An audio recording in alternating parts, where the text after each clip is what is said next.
कल से देखते हैं आगे। कल जो छठा क्लास होगा उसमें आप पढ़े होंगे, सबसे लास्ट जो टॉपिक था वो था रदरफोर्ड का अल्फा कण परिकीर्णन प्रयोग। उसमें था कि रदरफोर्ड ने जब किसी सोने की पन्नी पे अल्फा कण को बौछारित किया तो उसमें उन्होंने ये पाया कि अधिकांश जो पहला ये था कि अधिकांश जो अल्फा कण होता है वो बिना किसी विचलन के पर्दे पर पहुंच जाता है, जिंक सल्फाइड के पर्दे पर पहुंच जाता है। दूसरा था कि कुछ अल्फा कण किसी छोटे कोण से अपने पथ से विचलित होता है और फिर जिंक सल्फाइड के पर्दे पर पहुंचता है। तीसरा था कि लगभग 8000 अल्फा कण में एक अल्फा कण ऐसा होता है जो वापस अपने रास्ते पे लौट आता है, मतलब वो सोने की पन्नी से प्रभावित होकर पुनः अपने रास्ते पे लौट जाता है, परावर्तित होता है।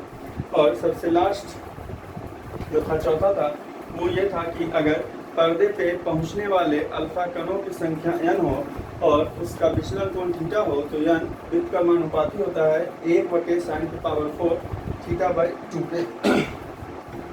इसके आधार पे फिर निष्कर्ष था। निष्कर्ष में सबसे पहला था ये कि चूंकि अधिकांश जो अल्फा कण है वो बिना विचलित हुए गुजर जाता है, सोने की पन्नी से विचलित नहीं होता है।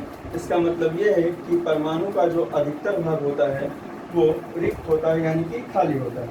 दूसरा ये था कि जो कुछ अल्फा कण किसी छोटे कोण से विचलित होता है वो इस कारण से होता है क्योंकि किसी भी परमाणु का कुल द्रव्यमान और समस्त जो धनावेश होता है वो उसके केंद्र में एक छोटे से भाग में स्थित होता है जिसको नाभिक बोलते हैं। तो अगर अल्फा कण इसके करीब में चला जाता है तो इससे अपने पथ से यानी किसी छोटे कोण से विचलित हो जाता है। जबकि तीसरा जो था वो ये था कि जो अल्फा कण लगभग 8000 में एक वापस जो लौट जाता है वो इस कारण से लौटता है क्योंकि वो नाभिक के सीधे चला जाता है। अल्फा कण प्लस वाला और इसके अंदर भी प्लस आवेश होता है जिसके कारण वो जो पिछला था वो किसी छोटे कोण से विचलित हो जाता है, जबकि जब सीधे जाता है तो वो विचलन के लिए यहाँ पे कोई जगह है नहीं, ये ना तो उस तरफ जा सकता है ना इस तरफ जा सकता है, इसी कारण से ये वापस पुनः लौट जाता है। इसके आगे जो अगला टॉपिक है वो है रदरफोर्ड का परमाणु मॉडल।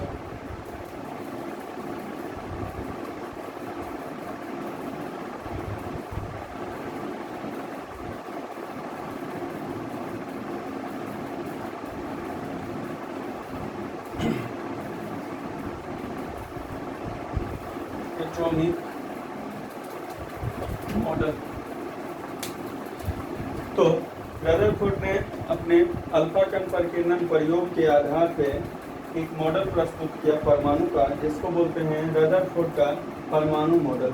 इसमें सबसे पहला जो था इस मॉडल के अनुसार सबसे पहला जो पॉइंट है वो ये है कि किसी भी परमाणु का कुल द्रव्यमान और समस्त धनावेश परमाणु के केंद्र में स्थित एक अत्यंत छोटे से भाग में स्थित होता है, जिसको परमाणु का, ये अगर परमाणु है तो इसके केंद्र में एक छोटे से भाग में उसका सब धनावेश यानी जितना भी प्लस वाला वो और कुल द्रव्यमान स्थित होता है, जिसको परमाणु का नाभिक बोलते हैं, जिसको परमाणु का नाभिक बोलते हैं। ये पहला ये है कि किसी परमाणु का समस्त द्रव्यमान यानी कुल द्रव्यमान और कुल धनावेश उसके केंद्र में स्थित होता है, जिसको परमाणु का नाभिक यानी कि न्यूक्लियस कहते हैं। दूसरा है कि परमाणु का जो आकार होता है यानी परमाणु का व्यास जो होता है वो होता है 10⁻15 मीटर, जबकि परमाणु का जो व्यास होता है वो होता है 10⁻10 मीटर, जबकि नाभिक का जो व्यास होता है वो होता है 10⁻15 मीटर। नाभिक का जो व्यास होता है वो होता है 10⁻15 मीटर। व्यास समझते होंगे, गेट के इस तरफ से एक सिरे से दूसरे सिरे में, इसका मान है 10⁻15 मीटर और परमाणु के लिए व्यास का मान है 10⁻10 मीटर। अब बताइए 10⁻15 मीटर बड़ा या 10⁻10 मीटर? तो ये घात जो है अगर प्लस में होता तो ये बड़ा होता और ये क्या होता, छोटा होता, लेकिन घात माइनस में इसका मतलब उल्टा, ये 15 वाला छोटा है और 10 वाला बड़ा है। तो परमाणु का जो व्यास है वो 10⁻10 मीटर है, जबकि नाभिक का जो व्यास है 10⁻15 मीटर है। तो नाभिक का आकार जो होता है परमाणु की तुलना में अत्यंत छोटा होता है। इसी कारण से परमाणु का अधिकतर जो भाग होता है वो क्या होता है, खाली होता है। जो रदरफोर्ड के परमाणु मॉडल में दूसरा पॉइंट है वो ये है कि नाभिक का जो व्यास होता है वो 10⁻15 मीटर होता है, जबकि परमाणु का जो व्यास होता है वो 10⁻10 मीटर होता है। तो 10⁻10 बड़ा है क्योंकि घात किस में है, माइनस में है।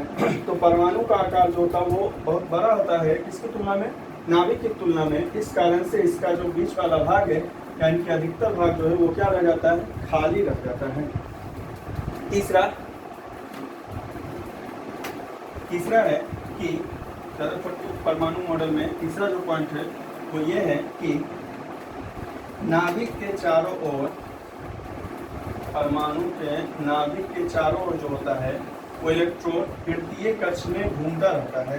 यानी कि नाभिक के चारों ओर इलेक्ट्रॉन वृत्तीय कक्ष में घूमता रहता है, क्योंकि नाभिक में प्लस वाला आवेश है और ये इलेक्ट्रॉन माइनस वाला आवेश है। और जब भी कोई वस्तु वृत्तीय पथ पे घूमता है, तो ये आप पहले पढ़ चुके हैं। मान लीजिए यहाँ अगर कोई वस्तु ए है, ये वृत्तीय पथ पे घूम रहा है, तो इस पे एक बल हमेशा लगता है जो पथ के केंद्र की ओर खींचता है, और इस बल को बोलते हैं कौन सा बल, अभिकेंद्र बल, सेंट्रीपिटल फोर्स। तो जब भी कोई वस्तु किसी वृत्ताकार पथ पे घूमता है तो एक बल हमेशा लगता है जो वस्तु को किस तरफ, केंद्र की ओर खींचता है, जिस बल को अभिकेंद्र बल बोलते हैं या इंग्लिश में सेंट्रीपिटल फोर्स बोलते हैं। तो ये इलेक्ट्रॉन भी जो होता है वो नाभिक के चारों ओर घूमता रहता है। तो ये क्योंकि पथ कैसा है, वृत्ताकार है, यानी कि इस इलेक्ट्रॉन पे कौन सा बल लगेगा, अभिकेंद्र बल लगेगा। और इस अभिकेंद्र बल यानी कि ये जो अभिकेंद्र बल होता है वो प्राप्त होता है इलेक्ट्रॉन पे माइनस आवेश, और नाभिक में स्थित है कौन सा, प्लस वाला। तो एक प्लस वाला आवेश, दूसरा माइनस वाला, तो इसके बीच जो विद्युत बल लगेगा वो कौन सा विद्युत बल होगा, अलग अलग आवेश, यानी कि कौन सा, आकर्षण विद्युत बल। तो इलेक्ट्रॉन जो होता है वो नाभिक के चारों ओर वृत्तीय पथ में क्या करता है, घूमता रहता है। और जैसे ही वो वृत्तीय पथ में घूम रहा है, इसका मतलब इलेक्ट्रॉन पे कौन सा बल लगेगा, अभिकेंद्र बल। अभिकेंद्र बल जो है वो प्राप्त होता है किस कारण से, क्योंकि नाभिक के अंदर प्लस वाला आवेश है और इलेक्ट्रॉन पे कौन सा आवेश होता है, माइनस आवेश। तो दोनों के बीच उल्टा आवेश है, यानी दोनों पर उल्टा आवेश है। इस कारण से उसके बीच जो विद्युत बल लगेगा वो कौन सा विद्युत बल होगा, आकर्षण विद्युत बल। यानी कि जो अभिकेंद्र बल प्राप्त होता है इलेक्ट्रॉन को वृत्तीय पथ पे घूमने के लिए, वो किस कारण से होता है, क्योंकि इलेक्ट्रॉन और धनावेशित यानी कि नाभिक के बीच में कौन सा बल लगता है, आकर्षण विद्युत बल।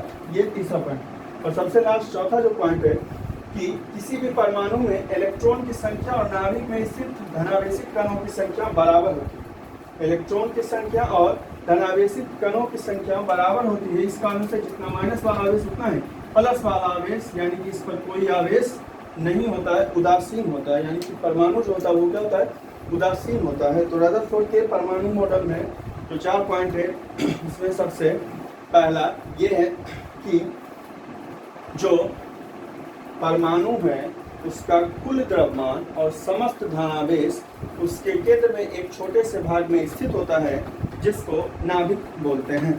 दूसरा है कि नाभिक का आकार यानी कि इसका व्यास जो होता है वो लगभग 10⁻15 मीटर होता है, जबकि परमाणु का जो आकार यानी कि व्यास जो होता है वो 10⁻10 मीटर होता है। तो 10⁻10 जो है वो बड़ा है, जबकि 10⁻15 जो है वो क्या है, छोटा है। इस कारण से परमाणु का आकार नाभिक के आकार की तुलना में बहुत बड़ा होता है। यही कारण है कि परमाणु का अधिकतर भाग जो होता है वो रिक्त रहता है, यानी कि खाली रहता है। ये दूसरा था। फिर तीसरा ये होता है कि इलेक्ट्रॉन जो होता है वो नाभिक के चारों ओर वृत्तीय कक्ष में क्या होता है, घूमता रहता है। और वृत्तीय कक्ष में घूम रहा है, इसका मतलब उस पर फोर्स लगेगा, सेंट्रीपिटल फोर्स, अभिकेंद्र बल लगेगा। क्योंकि जब भी कोई वस्तु वृत्तीय कक्ष पे यानी वृत्तीय पथ पे घूमता है तो उस पर सेंट्रीपिटल फोर्स कार्य करता है, अभिकेंद्र बल। तो अभिकेंद्र बल जो लगता है वो इसे मिलता है किस कारण से, क्योंकि नाभिक में प्लस वाला पॉजिटिव चार्ज है और इलेक्ट्रॉन पे कैसा निगेटिव चार्ज है। तो दोनों के बीच एट्रैक्टिव फोर्स लगेगा, इलेक्ट्रिक फोर्स लगेगा। इस कारण से ये अभिकेंद्र बल उसे मिलता है। यानी कि अभिकेंद्र बल जो है वो मिलता है इसके कारण से, आकर्षण विद्युत बल के कारण से। आकर्षण विद्युत बल किसके बीच मिलता है, आकर्षण विद्युत बल इस कारण से लगता है क्योंकि नाभिक में प्लस वाला आवेश है, जबकि इलेक्ट्रॉन पे कौन सा आवेश होता है, माइनस वाला आवेश। यही है रदरफोर्ड का परमाणु मॉडल। ये क्वेश्चन है जो 2 नंबर का इंपॉर्टेंट क्वेश्चन है, एग्जाम में आ सकता है। रदरफोर्ड का परमाणु मॉडल। चलिए अब इसके आगे रदरफोर्ड के परमाणु मॉडल के बाद जो अगला टॉपिक है वो है रदरफोर्ड के परमाणु मॉडल की कमियां। सीधे लिख देते हैं मॉडल की कमियां, या रदरफोर्ड समझ लीजिएगा सीधे, रदरफोर्ड के बाद बता रहे हैं यानी कि रदरफोर्ड के मॉडल की कमियां।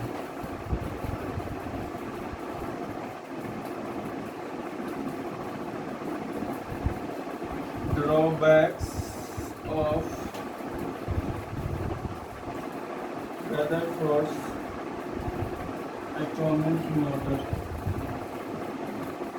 तो जो रदरफोर्ड का परमाणु मॉडल दिया गया उसमें क्या कमी है, रदरफोर्ड के परमाणु मॉडल में क्या कमी है वो। तो सबसे पहला ये है कि जो रदरफोर्ड का परमाणु मॉडल अभी पीछे पड़े उसमें 4 जो पॉइंट था वो क्या था। पहला ये था कि परमाणु का जो कुल धनावेश और समस्त द्रव्यमान उसके केंद्र में नाभिक में स्थित होता है। दूसरा ये था कि जो नाभिक का आकार होता है वो परमाणु की तुलना में बहुत ही छोटा होता है, इसी कारण से उसका बीच का भाग जो होता है वो खाली रह जाता है। तीसरा ये था कि इलेक्ट्रॉन जो होता है वो वृत्तीय कक्ष में घूमता रहता है, अभिकेंद्र बल मिलता है और अभिकेंद्र बल मिलता है किस कारण से, क्योंकि केंद्र में नाभिक है, नाभिक के पास प्लस आवेश है जबकि उसके पास इलेक्ट्रॉन के पास कौन सा ऋण आवेश है। तो दोनों के बीच आकर्षण विद्युत बल से मिलता है अभिकेंद्र बल। और सबसे लास्ट वाला था कि जितना धनावेशित कण होता है उतना ही इलेक्ट्रॉन होता है, तो जितना प्लस में आवेश उतना ही किस में माइनस में आवेश, इस कारण से परमाणु पर कोई आवेश नहीं होता है, वो उदासीन होता है। तो इसमें अब इस मॉडल में क्या कमी थी, जो पहला कमी ये था कि रदरफोर्ड ने ये बताया कि नाभिक पे यानी कि न्यूक्लियस के चारों ओर इलेक्ट्रॉन जो होता है वो घूमता रहता है, इलेक्ट्रॉन घूमता रहता है, जबकि इलेक्ट्रोगतिकी के नियम के अनुसार ये है कि अगर कोई वस्तु यानी कि कोई आवेशित कण किसी वृत्ताकार पथ पे घूम रहा है तो इसकी ऊर्जा का क्षय होता है, यानी कि उसकी ऊर्जा का मान धीरे धीरे क्या होता है कम होता है। अगर कोई आवेशित कण किसी वृत्ताकार पथ पे घूम रहा है तो इसकी ऊर्जा का मान घूमने के कारण धीरे धीरे क्या होता है कम होता है और अंततः जो है वो कण जो होता है वो कहाँ गिर जाएगा, केंद्र में आ जाएगा। तो इस मॉडल में यानी कि परमाणु वाले मॉडल में, रदरफोर्ड के परमाणु मॉडल में ऐसा क्यों नहीं होता है कि इलेक्ट्रॉन जो है वो वृत्तीय कक्ष पे घूम तो रहा है तो ऊर्जा का मान इसका धीरे धीरे क्या होना चाहिए, कम होना चाहिए, अंततः ये नाभिक में गिर जाना चाहिए। क्योंकि इलेक्ट्रोगतिकी के नियम में यह क्या बताया गया है कि जब कोई आवेशित कण किसी वृत्तीय कक्ष पर घूमेगा यानी किसी वृत्तीय पथ पे घूमेगा तो उसकी ऊर्जा का क्षय होता है, यानी कि ऊर्जा का मान उसके घूमने के साथ साथ क्या होता है धीरे धीरे कमता जाता है। और एक स्थिति ऐसा आता है जब ऊर्जा का मान कम के बिल्कुल शून्य हो जाएगा और वो कहाँ गिर जाएगा, केंद्र में गिर जाएगा। तो ये जो इलेक्ट्रॉन है ये वृत्तीय पथ पे ही क्यों घूमता रहता है, इसकी ऊर्जा का मान कम होके यानी कि शून्य होके ये नाभिक में क्यों नहीं गिरता है, इसके बारे में रदरफोर्ड बता नहीं सके। ये उनके मॉडल की पहली कमी। और जो दूसरी कमी है कि अलग अलग जो तत्व है उसका अलग अलग स्पेक्ट्रमी रेखा बनता है। तो हाइड्रोजन जो है उसमें सामान्य तत्व जो हाइड्रोजन है उसमें भी इलेक्ट्रॉन होता है वो लगातार घूमता रहता है, तो उसका जो स्पेक्ट्रमी रेखा बनना चाहिए वो संतत, संतत मतलब लगातार होता है। हाइड्रोजन का जो स्पेक्ट्रमी रेखा बनना चाहिए वो संतत बनना चाहिए, लेकिन प्रयोग में यह पाया गया कि उसका जो स्पेक्ट्रमी रेखा बनता है वो कैसा बनता है, रेखीय बनता है। तो वो संतत ना होके रेखीय क्यों बनता है, इस बारे में भी रदरफोर्ड कुछ नहीं बता सके। तो ये उनके मॉडल की दूसरी कमी। तो दो ही कमी थी, पहला ये कि इलेक्ट्रॉन जो है वो वृत्तीय पथ पे घूमता रहता है ये बताया रदरफोर्ड ने। जबकि इलेक्ट्रोगतिकी के नियम के अनुसार ये है कि जब कोई आवेशित कण किसी वृत्तीय पथ पे घूमेगा तो उसकी ऊर्जा का मान धीरे धीरे कम होता है, यानी कि धीरे धीरे उसकी ऊर्जा का मान कम होता है और सबसे लास्ट में जब उसका ऊर्जा पूरा खत्म हो जाएगा यानी शून्य हो जाएगा तो वो केंद्र में चला आता है। तो इलेक्ट्रॉन का ऊर्जा खत्म क्यों नहीं होता, यानी कि इसका ऊर्जा जो है वो खत्म होकर अंततः इसे कहाँ गिर जाना चाहिए, नाभिक में गिर जाना चाहिए। तो तो ऐसा इलेक्ट्रॉन के साथ क्यों नहीं होता है, यानी कि वो नाभिक में क्यों नहीं घूमता, मतलब गिरता है, वो वृत्तीय पथ पे क्यों घूमता रहता है, इसके बारे में रदरफोर्ड जो है वो कुछ नहीं बता सके। ये उनके मॉडल की पहली कमी। जबकि दूसरा ये है कि सामान्यतः तो जो हाइड्रोजन होता है उसका में क्योंकि इलेक्ट्रॉन लगातार घूमता रहता है तो उसका जो स्पेक्ट्रमी रेखा बनना चाहिए वो संतत मतलब लगातार होता है। जबकि प्रयोग में यह देखा गया कि उसका जो स्पेक्ट्रमी रेखा बनता है वो कैसा बनता है, रेखीय बनता है। तो संतत ना होके, मतलब रेखीय संतत ना होके वो रेखीय क्यों बनता है, इसके बारे में भी रदरफोर्ड कुछ बता नहीं सके। ये दोनों जो है उनके मॉडल की कमी थी। इसके आगे जो अगला टॉपिक है वो है इलेक्ट्रॉन की ऊर्जा। तो रदरफोर्ड का परमाणु मॉडल और रदरफोर्ड के परमाणु मॉडल की कमी दोनों इंपॉर्टेंट है शॉर्ट क्वेश्चन के लिए, यानी कि 2 नंबर के लिए।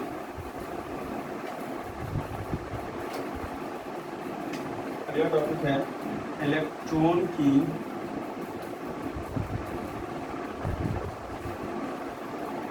ऊर्जा,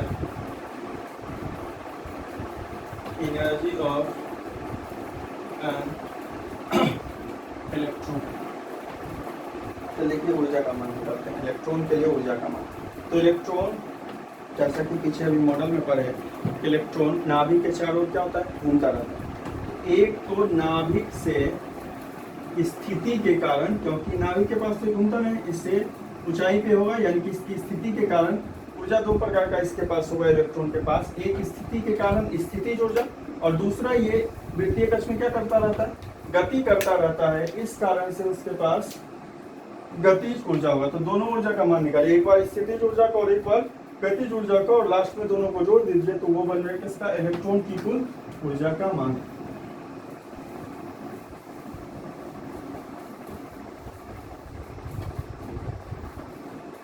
तो इलेक्ट्रॉन के पास 2 प्रकार की ऊर्जा होगी, एक स्थितिज ऊर्जा नाभिक से दूरी के कारण, और दूसरा क्योंकि वो गति करता रहता है तो गतिज ऊर्जा। दोनों को जोड़ दीजिएगा तो वो इलेक्ट्रॉन की कुल ऊर्जा के बराबर हो जाएगा। तो सबसे पहले गतिज ऊर्जा के लिए निकालते हैं सर। तो जैसा कि रदरफोर्ड के परमाणु मॉडल में पढ़े कि अगर ये नाभिक है तो इसमें प्लस वाला आवेश धनावेशित होता है, और इसके चारों ओर इलेक्ट्रॉन जो होता है वो घूमता रहता है, जिसके बीच मतलब जिस प्रकार से आवेश माइनस होता है। तो इसके बीच जो पहला बल, क्योंकि ये प्लस है और ये माइनस है, तो विद्युत बल जो लगेगा वो कितना लगता है, आकर्षण होगा। दोनों उल्टा है, एक प्लस में और दूसरा माइनस में, इस कारण से आकर्षण विद्युत बल लगता है। तो आकर्षण विद्युत बल, कूलम का नियम याद होगा, कूलम का फॉर्मूला क्या होता है, कूलम के नियम से 1/4 पाई नॉट Q1 गुने Q2 बटे R स्क्वायर, ये होता है। तो अगर नाभिक से इलेक्ट्रॉन की दूरी मान लीजिए कितना R है, बल को F से इलेक्ट्रिक विद्युत बल के लिए लिख रहे हैं, तो FE बराबर, ये तो नियतांक होता है तो ये बदलेगा नहीं, 1/4 पाई नॉट, और शुरू में ही ऐसा लिख दिए कि आकर्षण है, इस कारण से प्लस वाले का भी चिन्ह यूज नहीं करेंगे और माइनस वाले का भी चिन्ह नहीं, क्योंकि तो अगर एक ही जब बल में आकर्षण और विकर्षण लिख देते हैं इसका मतलब चिन्ह स्पष्ट हो जाता है। आकर्षण है कहने का मतलब एक पर क्या सा प्लस होगा और दूसरा पे माइनस, और विकर्षण है मतलब दोनों पे या तो प्लस होगा या दोनों पे माइनस होगा। 1/4 मतलब कहने का हुआ कि इसमें चिन्ह का यूज नहीं करते। Q1 दोनों पे आवेश बराबर ही होता है, तो ये E प्लस में और यहाँ पे किसमें, माइनस में, तो यहाँ भी E और दूसरा भी E, और दूरी R है तो R स्क्वायर। यहाँ पे प्लस और माइनस यूज नहीं कर रहे हैं, क्योंकि पहले पढ़ चुके हैं कि ये कैसा बल है, आकर्षण बल। आकर्षण बल करने का मतलब एक पे आवेश प्लस में है और दूसरे पे माइनस में है। FE का फॉर्मूला हो गया E स्क्वायर बटे R स्क्वायर, ये पहला सवाल। विद्युत बल का फॉर्मूला पता होगा, विद्युत बल का फॉर्मूला कूलम के नियम से जानते हैं, 1/4 पाई नॉट Q1 Q2 बटे R स्क्वायर, जहाँ ई नॉट का मान याद है, सबसे पहला जो चैप्टर पढ़े हैं विद्युत स्थिति उसमें पढ़े थे, ई नॉट का मान क्या था, 8.85 × 10⁻12, ये जबकि 1/4 पाई नॉट का मान 9 × 10⁻9 होता है। तो Q1 भी, क्योंकि दोनों के आवेश बराबर, सिर्फ एक प्लस में होता है दूसरा किसमें, माइनस में होता है। E और E आकर्षण लिख चुके हैं, इस कारण ना तो प्लस यूज कर रहे हो ना ही माइनस, और अगर दूरी r है तो r का स्क्वायर। चलिए देखिए ये विद्युत बल। अब जो रदरफोर्ड के परमाणु मॉडल में पढ़े कि ये जो है क्योंकि इलेक्ट्रॉन घूम रहा है कैसे पथ पे, विद्युतीय पथ पे, तो उस पे कौन सा बल लगेगा, अभिकेंद्र बल लगेगा जो उसे केंद्र की ओर खींचता है। अभिकेंद्र बल जो है उसे खींचता है केंद्र की ओर। तो अगर बल को फिर से F से और अभिकेंद्र यानी कि सेंट्रीपिटल बोलते हैं उसको इंग्लिश में, तो Fc से लिख रहे हैं, तो इलेक्ट्रॉन का द्रव्यमान अगर m हो और वो उसका वेग भी हो, तो ये अभिकेंद्र बल का फॉर्मूला पता होगा, mv² बटे r। अभिकेंद्र बल का फॉर्मूला mv² बटे r, जहाँ m क्या हो गया द्रव्यमान, b जो है वो वेग और r त्रिज्या हो गया। ये अभिकेंद्र बल का फॉर्मूला दूसरा। एक विद्युत बल का आंसर निकाले इलेक्ट्रॉन पर लगने वाले, दूसरा अभिकेंद्र बल का। और चूंकि मॉडल में ऐसा बताया गया है कि अभिकेंद्र बल जो है वो मिलता है किसके कारण से, विद्युत बल के कारण से। इसका मतलब कि Fe और Fc दोनों बराबर। एक बार आंसर निकाले अभिकेंद्र बल का, वो जो है mv² बटे r, और दूसरा विद्युत बल का कूलम के नियम से जानते फॉर्मूला 1/4π0 q1 q2 बटे r², क्योंकि दोनों के आवेश बराबर ही है, E के बराबर इलेक्ट्रॉन पे जो आवेश होता है। सिर्फ एक प्लस में दूसरा किसमें माइनस में, प्लस माइनस यूज नहीं करते हैं क्योंकि बल में पहले पढ़ चुके कौन सा बल है, आकर्षण। आकर्षण मतलब आवेश जो होगा वो उल्टा होगा, एक पे प्लस और दूसरे पे माइनस। चलिए चूंकि रदरफोर्ड के मॉडल में ये बताया गया कि ये जो विकेंद्र बल है वो मिलता है किससे, विद्युत बल से, यानी कि जितना विद्युत बल का मान होगा उतना ही किसका मान होगा, अभिकेंद्र बल का मान होगा। दोनों का मान रख दीजिए।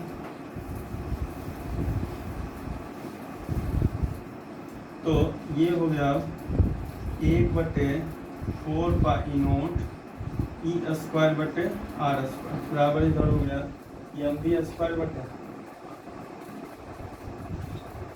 r से r² का एक r कैंसिल, यानी कि ये हो गया mv² बराबर हो गया 1/4π0 गुने E² बटे r। mv² बराबर हो गया 1/4π0 गुने E² बटे r के। तो ये mv² का आंसर निकाल, लेकिन हमें गतिज ऊर्जा का आंसर, एक गतिज ऊर्जा निकालना एक बार और एक बार स्थितिज ऊर्जा का आंसर निकालना है, और दोनों को जोड़ दीजिएगा तो वो आंसर बन जाएगा इलेक्ट्रॉन की कुल ऊर्जा का। अब निकालते हैं इससे गतिज ऊर्जा। अब मान लीजिए कि इलेक्ट्रॉन की गतिज ऊर्जा अगर काइनेटिक एनर्जी का के से लिख रहे हैं, तो गतिज ऊर्जा का फॉर्मूला पता होगा 1/2 mv² होता है। गतिज ऊर्जा का फॉर्मूला 1/2 mv² होता है। तो ये अगर दो इक्वेशन था, ये तीसरा मान लीजिए, तो 3 का मान इसमें रख दीजिए, क्योंकि mv² का आंसर पता है 1/4π0 E² बटे, हाँ समीकरण, यानी कि putting the value of equation third, समीकरण 3 का मान रखने पर रख दीजिए तो हो जाएगा कितना, के ई बराबर 1/2 ये, और mv² के बदले ये पूरा आंसर 1/4π0 E² बटे r। अब इसको इंटू कर दीजिएगा, कितना हो जाएगा 1 गुने 1 1 बटे 2 गुने 4 8 π0 गुने E² बटे, पीछे 3 है, ये चौथा। ये गतिज ऊर्जा का आंसर निकला, के बराबर आ गया आंसर 1/8π0 गुने E² बटे r। अब दूसरा आंसर निकालते हैं स्थितिज ऊर्जा का। तो सबसे पहले चैप्टर में ही पढ़े होंगे दो आवेशों के बीच स्थितिज ऊर्जा का फॉर्मूला 1/4π0 q1 गुना q2 बटे सिर्फ r। बल वाले में r² होता है, जबकि ऊर्जा वाले में ये क्या बोलते हैं सिर्फ r होता है। बल वाले में आकर्षण और विकर्षण लिखते हैं, इस कारण से प्लस और माइनस का यूज नहीं करते हैं, जबकि ऊर्जा में आकर्षण विकर्षण होता नहीं। तो जिसके पास प्लस वाला आवेश उसके पास प्लस वाला यूज कीजिएगा, जिसके पास माइनस का आवेश है उसके पास माइनस वाला यूज। तो इलेक्ट्रॉन की स्थितिज ऊर्जा U का मान निकालिए, क्या हो जाएगा 1/4π0, ये एक अगर प्लस वाला ही लिख रहे हैं तो दूसरा इलेक्ट्रॉन वाला किस में माइनस में बटे r, यानी कि U बराबर 1/4π0 माइनस E गुने E E² बटे, ये हो गया 4 हो चुका है, ये 5। तो एक बार गतिज ऊर्जा का आंसर निकाले। गतिज ऊर्जा के लिए दोनों बल को बराबर किए, किस को जैसा मॉडल में पढ़े हैं, विद्युत बल और अभिकेंद्र बल, दोनों को बराबर कीजिएगा तो आंसर निकाल लीजिए किसका बन जाएगा mv स्क्वायर का। तो अभी गतिज ऊर्जा चाहे तो गतिज ऊर्जा फॉर्म आता है 1/2 mv स्क्वायर का इसमें मान रख दीजिए तो आंसर आएगा इतना 1/8 पाई नॉट गुणे ई स्क्वायर बटे आर। उसके बाद स्थितिज ऊर्जा निकालिए। स्थितिज ऊर्जा में प्लस और माइनस का यूज करेंगे क्योंकि स्थितिज ऊर्जा आकर्षित और विकर्षित नहीं होता। तो जिसके पास प्लस वाला आवेश है उसके पास प्लस वाला यूज कीजिएगा, जिसके पास माइनस का आवेश है उसके पास माइनस वाला यूज कीजिएगा। फॉर्मूला होता है 1/4 पाई नॉट, कॉपी में पहले चैप्टर में देख लीजिएगा, इलेक्ट्रोस्टैटिक में ये लिखा हुआ होगा। दो आवेशों के बीच स्थितिज ऊर्जा 1/4 पाई नॉट Q1 Q2 बटे R होता है। बल वाले माइनस पर इसमें सिर्फ R, तो एक प्लस वाला आवेश दूसरा माइनस वाला आवेश गुना हो गया प्लस माइनस माइनस ई गुने ई एल स्क्वायर और नीचे में आर। ये स्थितिज ऊर्जा का मान और ये गतिज ऊर्जा। अब कुल ऊर्जा का मान अगर निकालना है इलेक्ट्रॉन का तो दोनों ऊर्जा के मान को क्या कीजिए जोड़ दीजिए। गतिज ऊर्जा वाले मान और स्थितिज ऊर्जा वाले मान को जोड़ दीजिए तो वो आंसर बन जाएगा कुल ऊर्जा का। तो कुल ऊर्जा अगर ई हो तो ई बराबर के ई प्लस यू, ये मान रख दीजिए 4 और 5 का। Putting the value of some 4 and 5 यानी समीकरण 4 और 5 का मान रख दिए 4 और 5 का मान। तो 4 का मान है 1/8 पाई नॉट गुने ई स्क्वायर बटे आर प्लस 1/4 पाई नॉट गुने माइनस ई स्क्वायर बटे आर। अब इसको जोड़ना आप सब में से किनको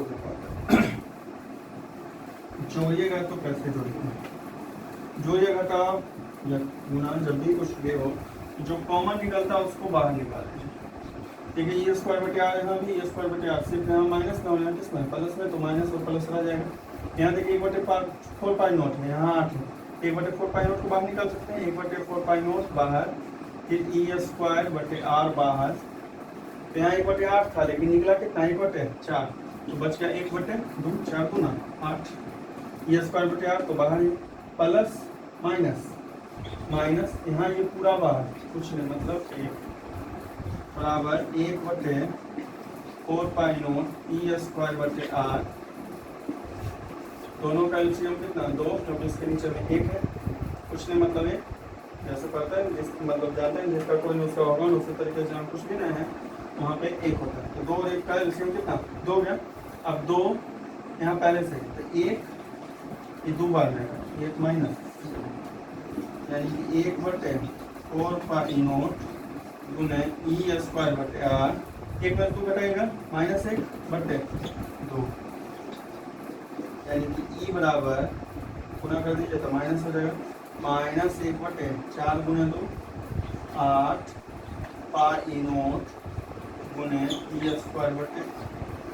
ये है इलेक्ट्रॉन की ऊर्जा का फॉर्मूला। ई बराबर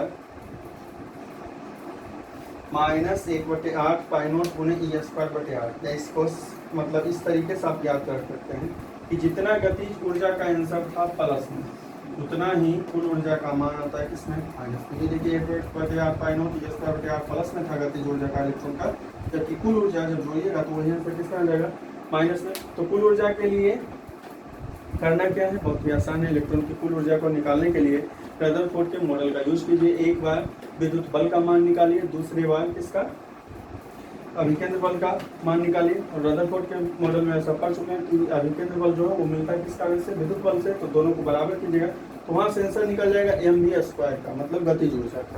गतिज ऊर्जा के लिए फॉर्मूला क्या लगाते हैं 1/2 mv स्क्वायर, क्योंकि इलेक्ट्रॉन के पास दोनों प्रकार का ऊर्जा हो। एक तो दूरी के अनुसार से नाभिक से कुछ दूरी पर स्थित होता है कक्ष, इस कारण से स्थितिज ऊर्जा होगा, और दूसरा वो गतिशील होता है इस कारण से कौन सा गतिज ऊर्जा होगा। तो दोनों ऊर्जा का मान एक एक करके निकालिए, एक बार गतिज ऊर्जा और एक बार स्थितिज ऊर्जा, और लास्ट में दोनों को क्या कीजिए जोड़ दीजिएगा तो वो आंसर बन जाएगा किसका कुल ऊर्जा का। तो कुल ऊर्जा का जो मान आएगा, जितना गतिज ऊर्जा का मान प्लस में था उतना ही कुल ऊर्जा का मान किस में आएगा माइनस में आएगा। यानी कि इलेक्ट्रॉन का जो कुल ऊर्जा होता है वो होता है -1/8 पाई नॉट गुने ई स्क्वायर बटे आर। यानी कि इलेक्ट्रॉन को किसी कक्ष से अगर हटाना है तो इतना ही ऊर्जा उसे किसमें देना होगा प्लस, क्योंकि उसका ऊर्जा किसमें है माइनस में, तो इतना ही ऊर्जा जब देंगे किसमें प्लस में, उस इलेक्ट्रॉन को उसके कक्ष से हम क्या कर सकते हैं हटा सकते हैं, यानी कि विस्थापित कर सकते हैं।